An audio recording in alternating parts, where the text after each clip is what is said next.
What's up, Horizon? Romans chapter 5, verse 8. God shows his love for us in that while we were still sinners, Christ died for us. This is extremely important to understand as far as him paying for our sins and dying for us while we were still sinners because of God's holiness, his very nature. It's unblemished. He's morally pure, and because he's both just and righteous, when he judges us, which we must honor, he's also right in his judgment. Because of his omnipotent and omniscient nature, he both knows and has the power to be able to see and deal with all sin accordingly. And so if we could only be dealt with or only be restored to Jesus from a standing of moral perfection, we would not be able to attain that. We would start from a place where we still cannot reach holiness because we need someone to reach us in our unholy nature.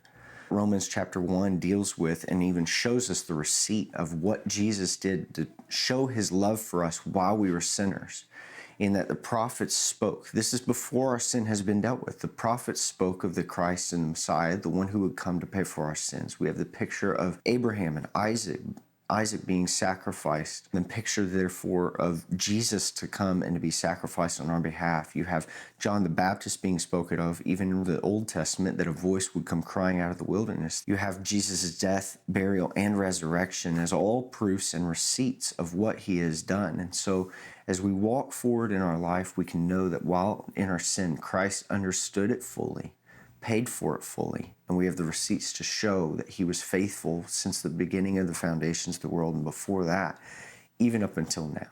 So be encouraged that no matter where you find yourself, in the depths of sin, in the depths of sorrow, where you may feel distant from the Lord or feel pointless, Christ died for you in those moments, just as he did when you're on the mountaintop.